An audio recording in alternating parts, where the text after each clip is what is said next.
This program is for discussion purpose only. Business Plus TV or any of our anchor does not bear any responsibility or liability towards the content.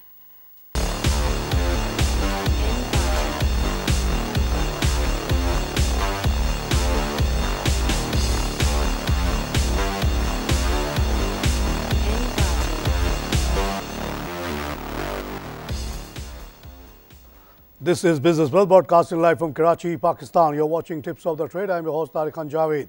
नाज़रीन, आज भी market start होते ही एकदम से shoot up की और 159 plus पे चली गई, 40,066 का लेवल. उसके बाद ऊपर नीचे होती रही. फिर हमने 195 प्लस देखा, 40,102 और उसके बाद इसको किस लोगों ने मिस इंटरप्रेट किया, 41,000 कह दिया. और उसके बाद से मार्केट नीचे आई और फिर ऊपर गई, 158 प्लस पे पहुंची और अभी 106 पे खड़ी है. अगर आप लोग थोड़ी मेहरबानी करेंगे तो इंशाल्लाह ये 40 पे आज क्लोज़ हो जाए. और उस दिन तो हम लोगों ने सेलिब्रेशन शुरू किया लेकिन आप लोगों ने गिरा दिया. बहरहाल आज सेकंड टाइम प्रॉपर सेलिब्रेशन हो जाएगी अगर आप लोग आज थोड़े जो वक्त रह गया उसमें बेचे नहीं. ऑप्टिमिज्म की एक वजह यह भी है कि तेल की कीमत काफ़ी बढ़ गई और 44.63 पे पहुँच गया, तकरीबन 45 का लेवल, 14 सेंट्स बढ़ के. और इसी जबकि डॉ जोन जो है कल जो है रात को वो 37 माइनस पे क्लोज़ हुआ, SP 1.74 पे क्लोज़ हुआ, नैस्डैक जो है 4.5 पे क्लोज़ हुआ. डॉ जो है आजकल 18,576 पे खड़ा है और SP 2,184. ये रिकॉर्ड लेवल्स हैं. जिस तरह से हमारे यहाँ रिकॉर्ड्स बन रहे हैं 40,000 के, उसी तरह एग्जैक्टली ये तमाम लेवल जो हैं रिकॉर्ड लेवल है. जब मैंने डॉ जोन को देखना शुरू किया था तो 3,000 के लेवल पे था, आज 18,000 पे है और हमारा इंडेक्स उस ज़माने में 1,000 के नीचे था. तो हमने 1,000 से सफ़र किया, 40,000 पे पहुंच गए. इन्होंने 3,000 से शुरू किया और 18,000 पे फ़र्क पहुंच गए. तो जिसने मेरी बात सुनी और पाकिस्तान में इन्वेस्टमेंट किया उसका 1.40 हो गया. जिसने मेरी बात नहीं सुनी, हमारे ही रिश्तेदार, जानने वाले दोस्त जो अपने आप को बहुत ज़्यादा बड़े मईशतदान और अक्लमंद समझते थे, उन्होंने कहा जी अमेरिका सॉलिड इकॉनमी ये वो, तो उनका जो है उनका 3,000 जो था वो 18 हुआ, यानी कि 6 गुना हुआ. अब मैंने जिसको मशवरा दिया या मेरा अपना शेयर 40 गुना हो गया. यह है फ़र्क और ये फ़र्क आगे भी जारी रहेगा. जब ये 18 से ये 20-22 पे पहुँचेंगे हम लोग 50 पे पहुँच चुके होंगे इंशाल्लाह. आइए एक लाइव कॉल से बात करें. अस्सलाम वालेकुम जनाब. सर, सौदर्न के बारे में मालूम करना. साउदर्न का मुख्तलिफ मिनिस्ट्रीज़ के बीच में वो पड़ा हुआ है मामला. पावर ने कोशिश की है कि इसको चलाया जाए, लेकिन नेपरा वगैरह जो हैं उनके रजामंदी चाहिए ताकि इसको चलाया जाए. और इनको इमीडिएटली ज़ाहिर है कुछ फंडिंग की ज़रूरत होगी जो गवर्नमेंट को देना पड़ेगी और साथ साथ जो पेनल्टीज़ लगी हुई हैं वो माफ़ करना पड़ेगा नेपरा को. तो आई होप के the top leadership takes care of this matter. इसी के साथ साथ ये भी चल पड़ेगा इंशाल्लाह जापान पावर, और इससे 300 मेगावाट का इमीडिएटली इजाफा हो जाएगा. साथ साथ ये जो स्पॉन्सर्स हैं इस प्रोजेक्ट के उनमें जान आ जाएगी, वो मर चुके हैं. और आप लोगों के जो शेयर अभी गिरा हुआ है ये भी इंशाल्लाह अगर प्रोडक्शन शुरू हो जाए और पुरानी पेनल्टीज़ माफ़ हो जाएँ तो ये आराम से 25-30 पे आ जाएगा. क्योंकि बहुत अच्छे प्लांट्स थे, ज़्यादा चले भी नहीं और बंद हो गए because of lack of money. Money कहाँ से लैक हुआ कि इन्होंने जो चीज़ बनाया उस पर तो अपना ख़र्चा दिया, फर्नेस ऑयल हो और सैलरी हो, लेकिन इनको पेमेंट नहीं मिली गवर्नमेंट के मुख्तलिफ इदारों से और इसकी वजह से ये बंद हो गए. नाज़रीन, डॉ जोन्स के बारे में मैंने आपको बताया. अब मैं बताता हूँ कि कल एशिया में क्या हुआ. एशिया में नीके में 50 का लॉस, हैंगसेंग में 165 plus, Shanghai 74 plus which is 2.24%, very significant increase, 3,125 का लेवल. जनाब, जब मैं हांगकांग गया थोड़े दिन के पोस्टिंग पे तो ये हांगकांग की जो मार्केट थी 200-300 पे थी तक, क्योंकि तमाम इंडस्ट्रीज़ वहाँ नेशनलाइज हो गई थी, बंद हो गई थी. मेरा अपना बैंक हांगकांग शंघाई बैंक, उसकी तस्वीर आती थी हमारे सामने. जो हमारा हेड ऑफिस होता था शंघाई में, गोस्ट बिल्डिंग बनी हुई थी. और आज देखिए ये मार्केट 3,125, 92 में कोई सोच भी नहीं सकता था, इंक्लूडिंग माई सेल्फ. मैंने खुद इनकार किया जब मुझे कहा गया कि चाइना देख लें. मैंने कहा चाइना में क्या रखा हुआ है, कम्युनिस्टों ने लूट मार करके सब ख़त्म कर दिया वहाँ पे, उन पे किसी को एतमाद नहीं. कौन लगाएगा? चाइना में तो आखिरी जगह होगी जब कोई पैसा लगाए। और मैं गलत साबित हुआ और हमारे जो बड़े बॉसेस थे वो सही साबित हुए, और चाइना का डेस्क इतना बड़ा डेस्क बना कि ये सिंगापुर और मलेशिया के डेस्क थे बहुत छोटे हो गए। जहाँ मैं काम करता था मेरी एम्पायर हो गई छोटी, और जो साहब ने चाइना को लिया वो बहुत बड़े स्टाफ के मालिक बन गए। तो ये होता है दुनिया की तारीख़ों में। और लोग जो कहते हैं कि जी पाकिस्तान कैसे ऊपर आ सकता है, क्यों आएगा ऊपर, इसको तो नीचे जाना चाहिए, वो बिल्कुल गलत सोचते हैं। उनको हिस्ट्री का कोई सेंस नहीं है। वो जानते ही नहीं कि हम लोग डेलिबरेटली बहुत नीचे रहे और अब हमारी बारी आ गई। जैसे चाइना की बारी आई, उससे पहले कोरिया की आई, उससे पहले ताइवान की आई, उससे पहले जापान की आई, उससे पहले जर्मनी की आई। ये लोग जर्मनी और जापान बिल्कुल तबाह हाल मुल्क थे और मईशत दुनिया के दूसरी तीसरी चौथी मईशत बन गए। आपके सामने की बात है ये। तो तारीख़ बदलती है और यहाँ भी तारीख़ बदल रही है।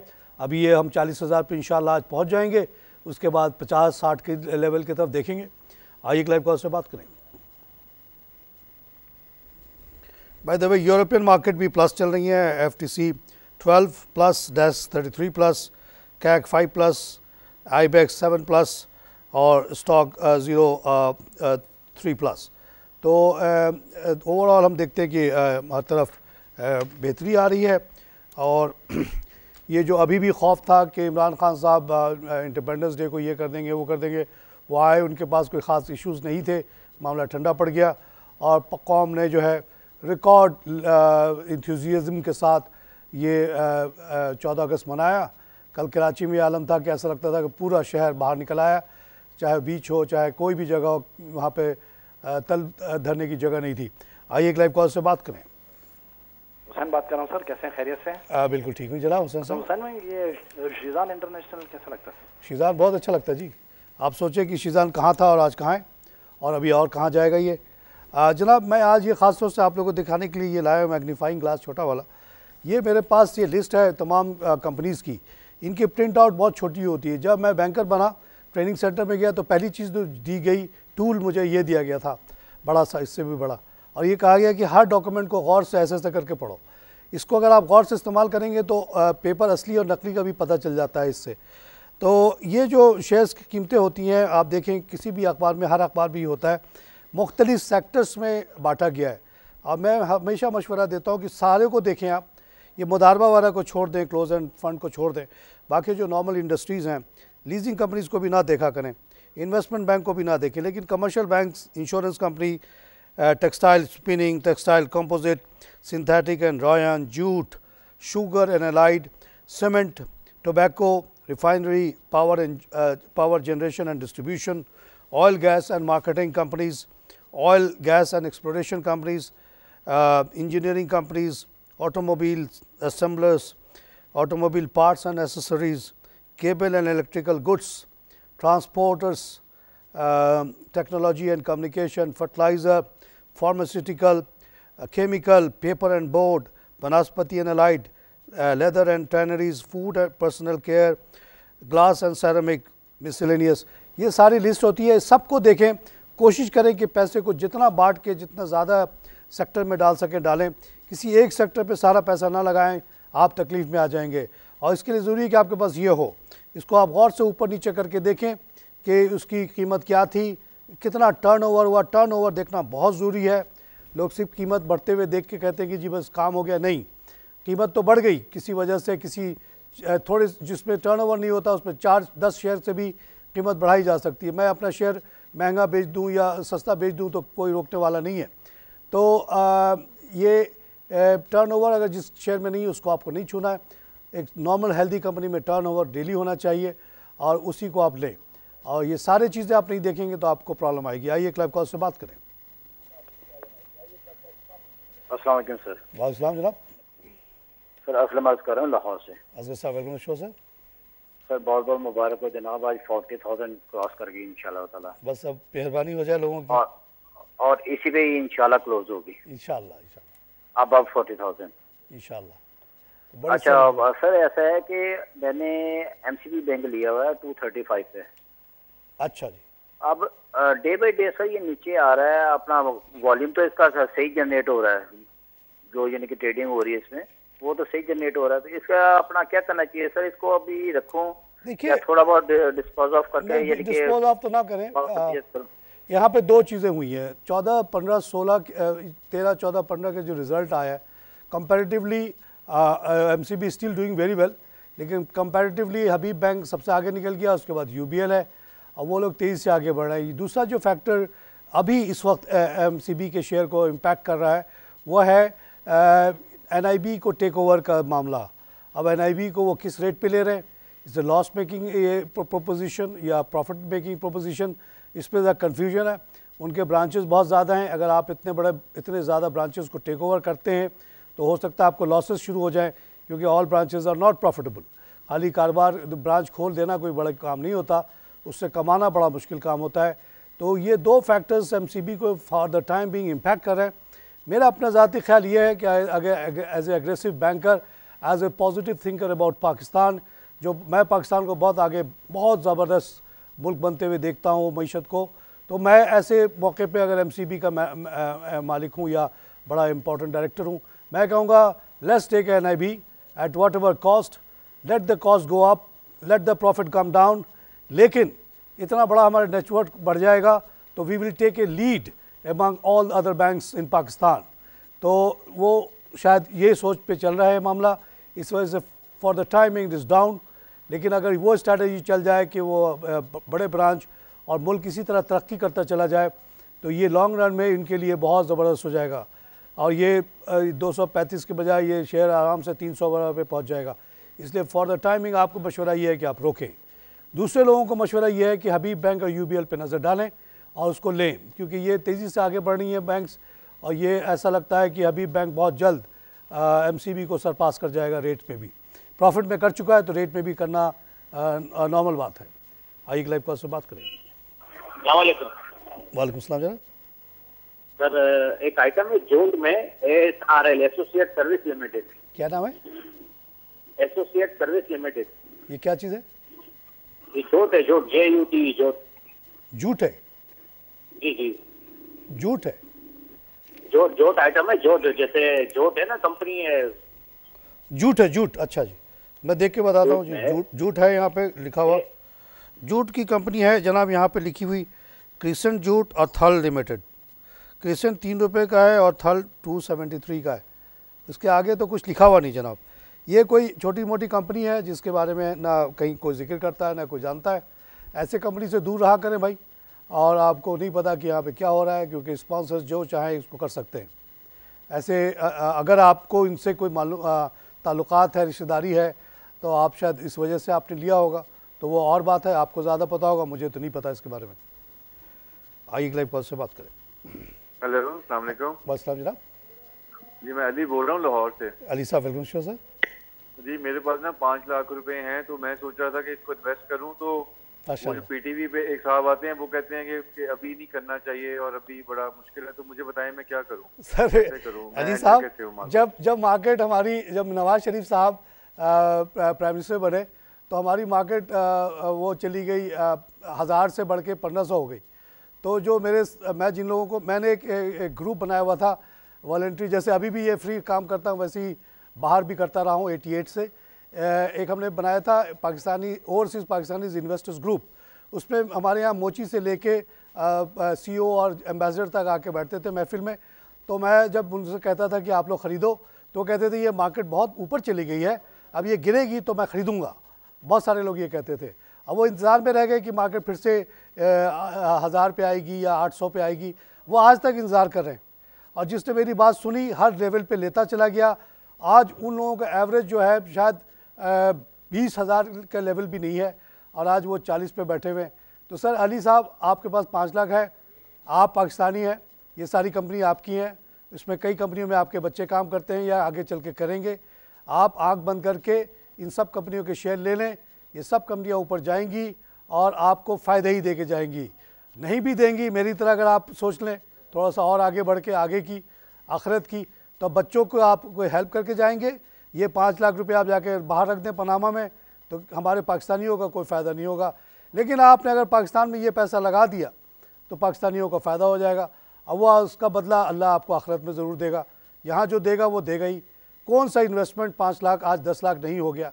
मैंने जब 2009 में आके ज़ोर ज़बरदस्ती करके अपने दोस्तों रिश्तेदारों को कहते थे यार इससे दूर रखो, ये क्या बकवास कर रहे हो तुम, स्टॉक मार्केट तो जुआ है, खाना है और फलाना कम्युनिटी वाले का है, हम लोगों का क्या काम है, हम तो ये जुआ हुआ नहीं खेलते।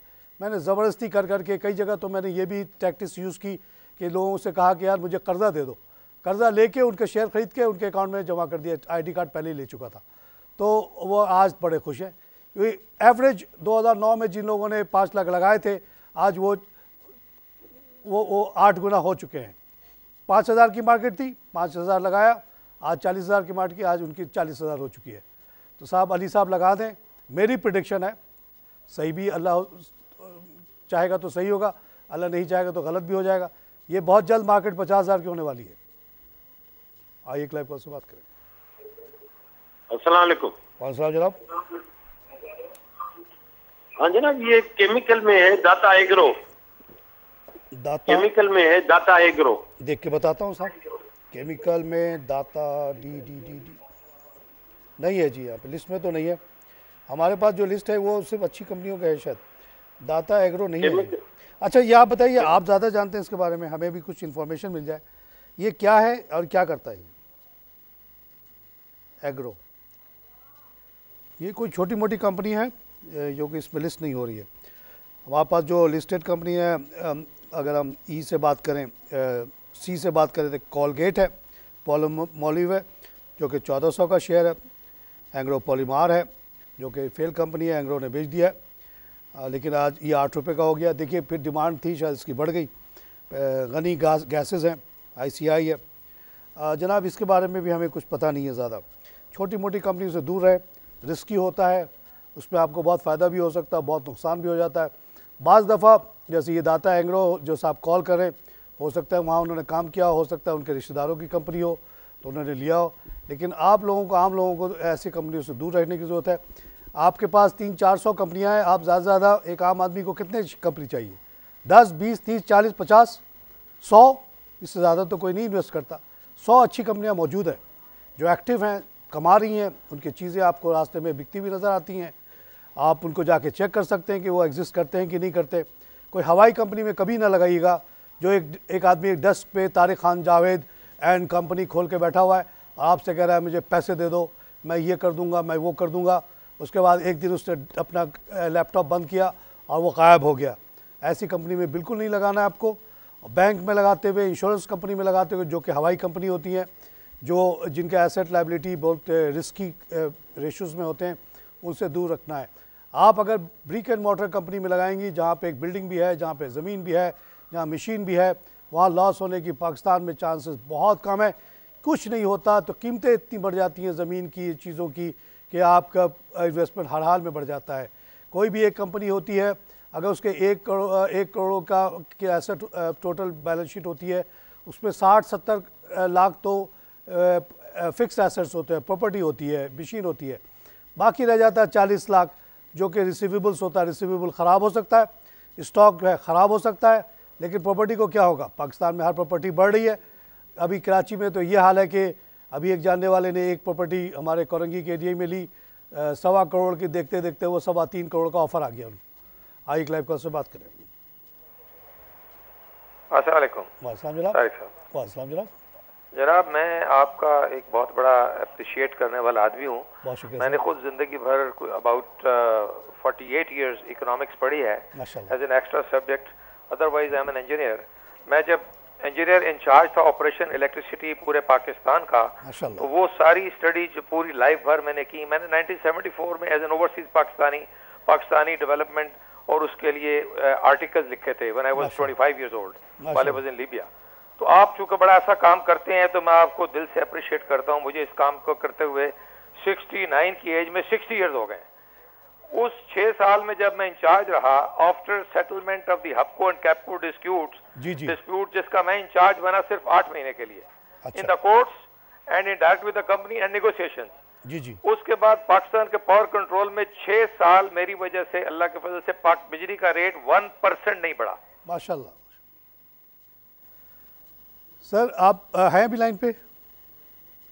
मैं इनसे ये ज़रूर पूछना चाहता कि हपको कैपको में जो नवाज शरीफ साहब ने रुकावट पैदा की, 3 साल का डिले किया, उसका लॉन्ग टर्म इम्पैक्ट नेगेटिव क्या आया?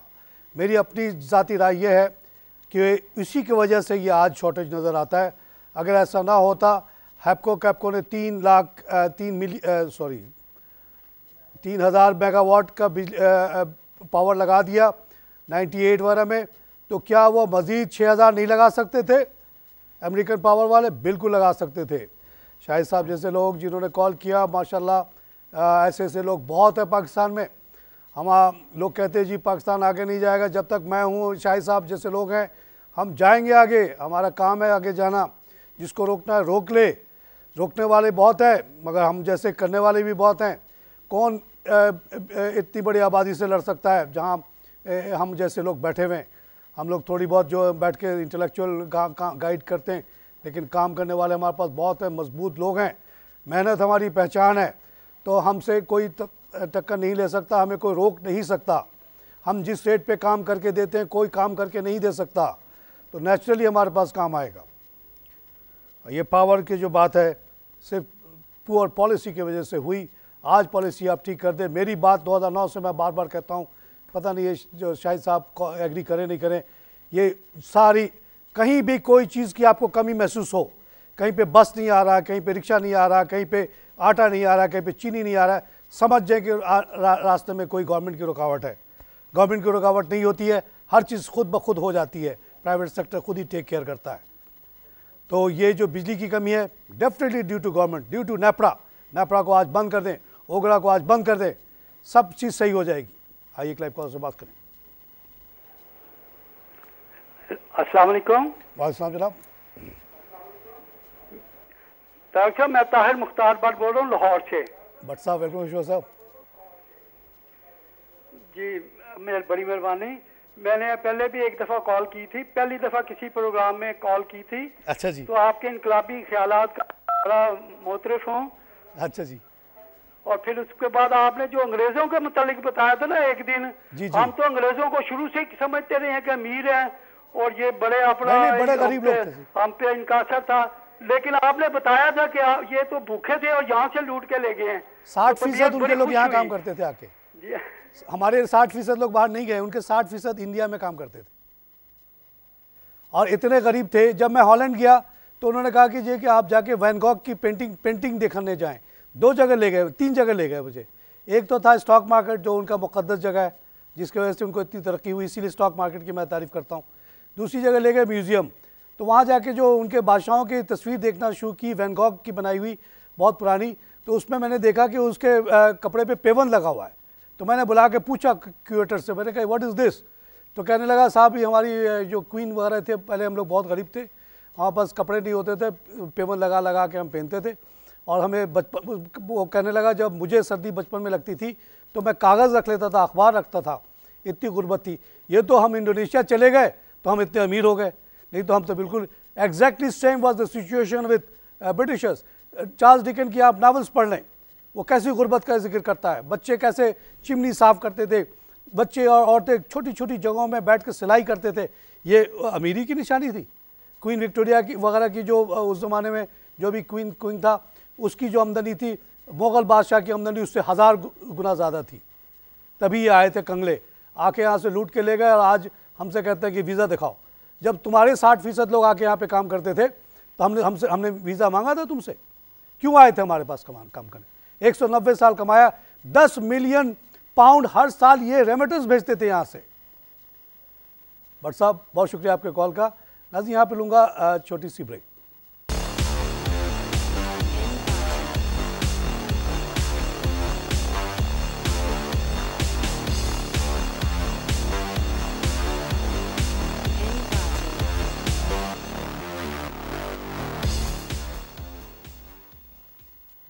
Welcome back to tips of the trade. नाज़रीन भट्ट साहब के इंटरेस्ट के लिए एक बात और बताना चाहता हूँ कि 1757 से लेके 1830 तक अंग्रेज़ों ने ये किया कि तमाम की तमाम हमारी जो टेक्सटाइल इंडस्ट्री थी उसको शिफ्ट कर दिया यूके, और हमें कहा कि सिर्फ कॉटन बनाओ और कॉटन हमें दे दो, धागा भी इंग्लैंड में बनेगा, कपड़ा भी इंग्लैंड में बनेगा और बन के यहाँ आएगा, उसको आप पहनना। ये उसके बाद हमारी जो एक मीशत की 1/3 मीशत थी वो तबाह हो गई, क्योंकि टेक्सटाइल जो बनता था आपको पता होगा कि घरों में बनता था, घरों में चरखे होते थे और घर की औरतें बच्चियां जो है फारिग वक्त में ये काम करती थी। और अगर वो 10 रुपये का रुई लाती थी तो जब वो धागा बन जाता था वो 30 रुपये का बिकता था, 20 रुपये का फ़ायदा था, जितना बनाओ उतना कमाओ वाली बात थी। उसके बाद वो 30 रुपये वाला धागा औरतें, दूसरी औरतें होती थी जो जिनके पास खड्डियाँ होती थी, वो घर पे कपड़ा बनाती थी, तो वो 30 रुपये का धागा जो है 100 रुपये का हो जाता था कपड़ा। और इस तरह से एक मीशत का बहुत बड़ा हिस्सा था, और जो मेनली 95% ख़वातीन किया करती थी घर में, अपने मज़े से घर में बैठ के पर्दे के अंदर। तो ये मीशत की हमारी बहुत बड़ी हकीकत जिसका लोगों को आमतौर से पता नहीं है। 1830 तक ये पॉलिसी के तहत ये शिफ्ट हो गई इंडस्ट्री। 1960s वगैरह 80s में जब मार्गरेट थैचर आई तो वो कहने लगी what is this, why textile industry is in UK, it's a very high labour low cost industry, why it is here, close it, shut it down. और उसने सारा बंद करवाया। उसके बाद वो इंडस्ट्री फिर से वापस आई, लेकिन इतने सालों तक थ्रू ए पॉलिसी उन्होंने वहाँ पे रखा, और इस तरह से हमारे घरों की 1/3 आमदनी ख़त्म हो गई। दूसरी 1/3 आमदनी जो होती थी वो जॉब्स में होती थी।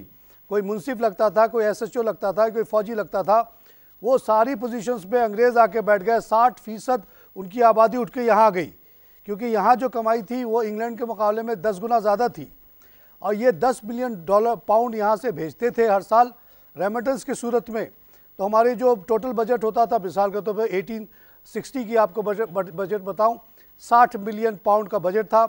उसमें से 10 मिलियन तो चला जाता था यूके रेमिटेंस के तौर पे, 26 मिलियन वो भेज देते थे सो कॉल प्रॉफिट और होम चार्जेस के नाम से।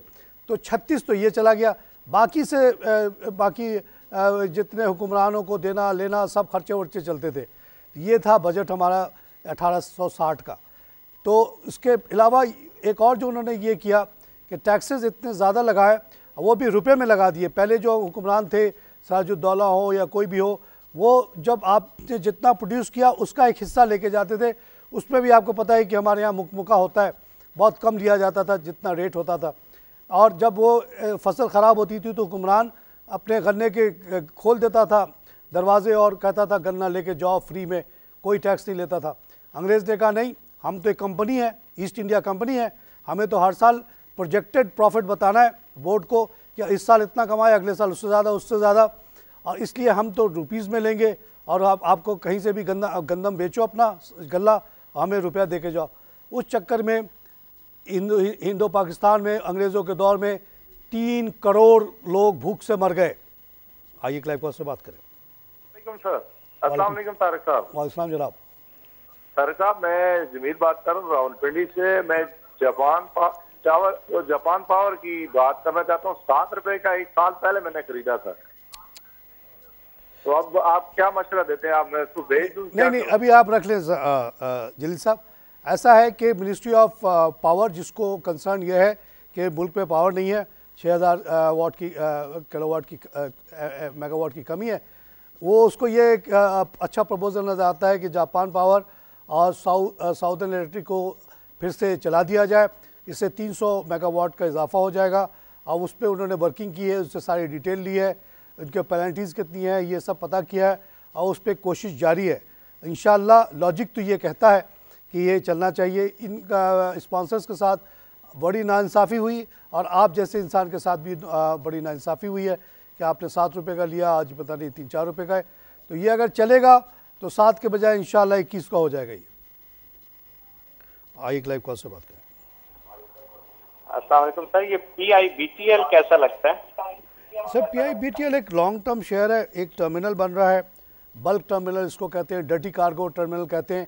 वो सामान जो कि कंटेनर में नहीं आते उसको खुला कार्गो आप कह लें, चाहे वो गंदम हो, चाहे कोयला हो या लोहा हो, इस तरह की चीज़ें जो आती हैं उसके लिए बन रहा है। क्योंकि कराची में जो एग्जिस्टिंग बल्क टर्मिनल है बहुत ही छोटा सा है, वहाँ बिल्कुल कंजेशन हो गई है, बहुत बुरा हाल है। तो ये एक ज़रूरत है। ये मुल्क है, 20 करोड़ की आबादी है, मईशत तेज़ी से ग्रो कर रही है। जितनी ग्रो कर रही है वो आपको नज़र नहीं आ रही गवर्नमेंट फिगर में। एक्चुअली बहुत बड़ी मईशत है ये, जो गवर्नमेंट को नज़र आती है या गवर्नमेंट वालों को पता है वो बहुत थोड़ा है। यहाँ जो भी आदमी 100 का काम करता है उसमें 20 बताता है, 80 छुपा लेता है। गवर्नमेंट अंधी बहरी है, इसको कुछ नहीं पता। तो गवर्नमेंट को आप छोड़ दें, मईशत बहुत स्ट्रॉन्ग है, तो PIBTL की ज़रूरत है। और मैंने जब ये आया था प्लांट तो मैंने कहा था ये 14 रुपये का शेयर आप लोग ले लें, आज 34 के करीब है और मेरी लॉन्ग टर्म प्रेडिक्शन है कि ये शेयर 200 रुपये का हो जाएगा।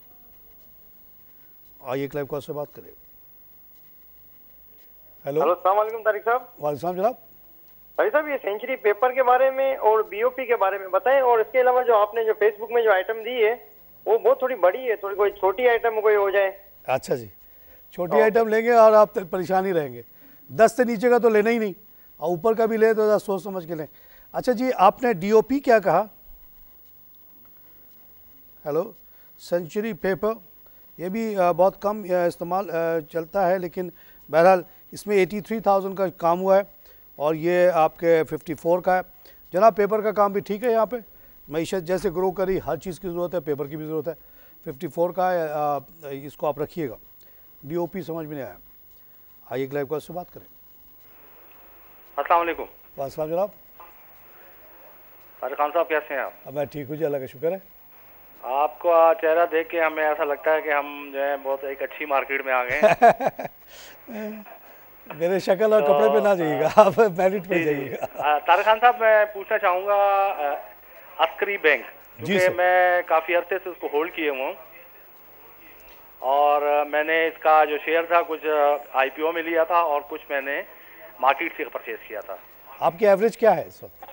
एवरेज तो ऐसा है कि मैंने बहुत हायर उस पर परचेज किया था, लेकिन अब तो बहुत वो है क्योंकि 102 रुपये का मैंने परचेज किया था कुछ शेयर, लेकिन अब क्योंकि ये 18-19 और बहुत अरसे से ये इसी में जा रहा है, लेकिन जिस गुरु से भी पूछा है उसने यही बताया कि जी just hold on for the last 7 to 8 years I am holding this share. अच्छा, तो 102 का कैसे था जी? ये 102 रुपये मैंने मार्केट से परचेज किया था। 102 पे? जी 102 रुपये पे, और ये कोई 8-9 साल पहले की बात है, क्योंकि कुछ मैंने मार्केट से उस वक्त उन्होंने मुझे बताया था कि इसको आपको कैश डिविडेंड भी मिलेगा और इस पे बोनस भी है। अच्छा, तो आपको बोनस कितना मिला अब तक?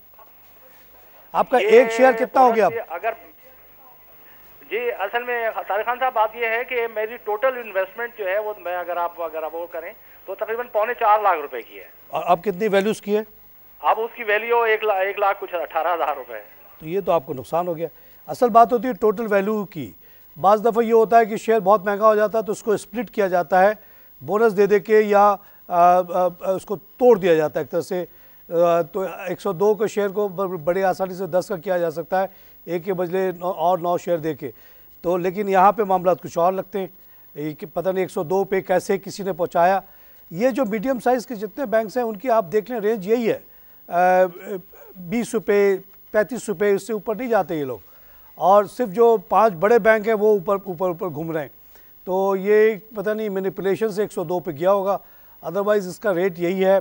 अगर इसके जो साथ पीयर हैं, बैंक अल हबीब है और बैंक, ये सब ऐसे ही 30-40 के अंदर ही घूमते हैं। अस्करी बैंक के बारे में ये आपको पता ही होगा कि ये पार्ट ऑफ फौजी फाउंडेशन है। फौजी फाउंडेशन के तमाम प्रोजेक्ट्स अच्छा काम कर रहे हैं, इनको लॉस होना नहीं चाहिए, इनको प्रॉब्लम होनी नहीं चाहिए, कारोबार इनका स्टेबल है।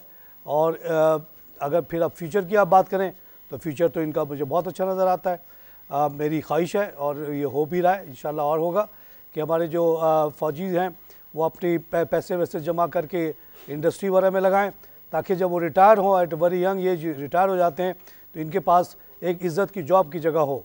और ये फौजी फाउंडेशन इस सिलसिले में बड़ा काम कर रहा है and they are running things in a very efficient वे।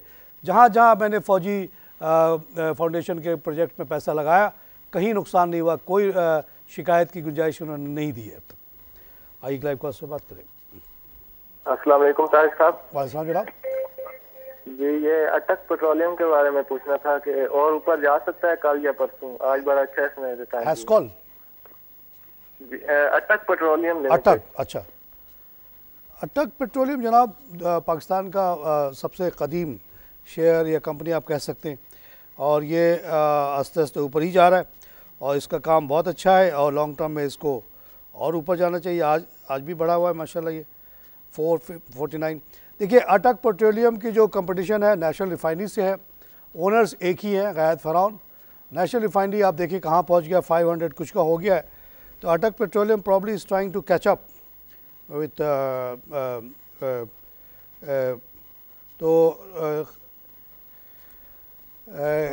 ये शेयर ऐसा शेयर है जिसके बारे में मैं कहूँगा कि ये हमारे ब्रिटिश दौर से है, हमारे पाकिस्तान बनने से पहले से है, और इसको बेचना बिल्कुल ही मुनासिब नहीं है। आप इसको होल्ड करके रखें, इंशाल्लाह ये मज़ीद बढ़ता चला जाएगा। आइए एक लाइव कॉल से बात करेंगे। नाज़रीन अब थोड़ा सा वक्त रह गया, मैं चाहता हूँ कि जो लिस्ट हमारे पास वॉल्यूम लीडर्स की है उसको तेज़ी से देख लिया जाए। के इलेक्ट्रिक फिर आज टॉप ऑफ द लिस्ट है, 15 मिलियन का काम हुआ, 8 पैसे का नुकसान हो गया इसमें, 863। इस शेयर से आप दूर रहें, ये 2009 से ऐसे ही घूम रहा है। दीवान ग्रुप में बड़ी तेज़ी है क्योंकि कहते हैं बैंकर से सारा डील हो गया और मोटर कंपनियों से भी बात हो गई, किया से और इससे उससे, उस चक्कर में ये बढ़ता चला जा रहा है। दीवान सीमेंट भी 18 रुपये का हो गया, दीवान मोटर 22 का हो गया। इस रेट्स पे मैं कहूँगा कि आप मज़ीद इसको ना ख़रीदें क्योंकि अभी भी फिर किसी दिन खबर आ जाएगी कि ये बैंकर से नेगोशिएशन ख़त्म हो गया। पहले रिनॉल्ट का इन्होंने अफवाह उड़ाया, अब शेजोर की बात कर रहे हैं सितंबर से, अगले साल किया प्रोड्यूस करेगा, उसके बाद सानयोंग कोई कंपनी वो आ जाएगी। तो ये बातें ज़्यादा कर रहे हैं और असल इतना नज़र नहीं आ रहा। शब्बीर टाइल उसके बाद है 7 मिलियन, ये शेयर कंपनी जिसमें मेरे पास बहुत बड़ी होल्डिंग थी और मैंने बहुत बड़े लॉस से इसको बेचा था क्योंकि हमारे जो हुक्मरान हैं उन्होंने चाइना के लिए दरवाज़ा ऐसे खोल दिया, रुपये को 63 पे फ्रीज़ कर दिया और चाइना ने हम पे ये अलगार कर दिया। हम मट्टी का सामान भी ना बना पाए और हमारी शब्बीर टाइल का बुरा हाल हो गया था। लेकिन आज अल्लाह का शुक्र है कि ये एक तो रुपया हमारा महंगा हुआ गिरा, उसकी वजह से चाइना का एडवांटेज जो था रुका हुआ जो था वो ख़त्म हुआ, और चीज़ों की वजह से भी, और तेज़ी मार्केट पे जो है तमाम कामों की इसके 10 रुपये 10 पैसे का हुआ। पहली दफ़ा मेरे ख्याल में मैंने इसको साथ 5 रुपये वाले पे बेचा था, बड़े नुकसान उठाया। 1000 तरह से कैलकुलेट करके देखा तो चाइना से हम कम्पीट कर ही नहीं सकते थे कि हमारे यहाँ तो इन्फ्लेशन होता रहा और वो इन्फ्लेशन ने हमारी कॉस्ट बढ़ा दी 25-30%, जबकि चाइना जो है 62 पे रोक के रखा रहा रुपये को, तो वो तो 62 पे ही आता रहा। हमारा कॉस्ट जो था 50 से बढ़ के 65 हो गया, तो हम कैसे कम्पीट करते। चोरी चमारी आती नहीं थी हमें। आइए क्लाइव कॉस्ट से बात करें। अस्सलाम वालेकुम सर। अस्सलाम जनाब। सर मैं सियालकोट से बात कर रहा हूँ, शेख साजिद। शेख साहब वेलकम शो सर, बड़ी खुशी है सर। एमसी बैंक के मुताल्लिक जानना था, तो एमसी बैंक इधर ट्रेडिंग कर सकते हैं? कौन सी साहब? एमसी बैंक, इसमें ट्रेड कर ले, इसको बाइंग करना चाहते हैं इसको। नाम नहीं समझ पा रहा हूँ भाई शेख साहब। MCB bank. एमसीबी। एमसीबी ये क्या है सर? एमसीबी बैंक के मुताल्लिक जानना था, तो ये इस वक्त कैसा? एमसीबी सर, ट्रेडिंग वेडिंग से तो मैं मना करता हूँ आप लोगों को। आपको ट्रेडिंग के लिए मैं कभी नहीं कहूँगा। एमसीबी बहुत नीचे भी आ सकता है, बहुत ऊपर भी जा सकता है। वो एनआईबी को टेक ओवर कर रहा है, उसके रिजल्ट्स भी बहुत अच्छे नहीं हैं कंपैरेटिवली, तो ये हो सकता है तेज़ी से नीचे आ जाए। आप ट्रेडिंग वेडिंग के चक्कर में शेख साहब बिल्कुल ना रहिएगा। जो भी आप काम करते करें, फारिग वक्त हो तो जाके कहीं खैराती जगहों पे फ्री में काम कर लें, लेकिन ट्रेडिंग के चक्कर में ना पड़िएगा। मेरा मशवरा आपको ये है, आप एमसीबी वैसे लेके रखना चाहें, वक्ती तौर पे ये गिरेगा फिर उठेगा। अगर ये एनआईबी को लेता है और इसका ब्रांच नेटवर्क बढ़ जाता है तो ये बाद में आगे चल के फौरी तौर पे तो उसको थोड़ा नुकसान हो सकता है। लॉन्ग टर्म में ये हबीब बैंकरों को बहुत तेज़ी से पीछे कर देगा क्योंकि ब्रांच नेटवर्क ही मेन चीज़ होती है।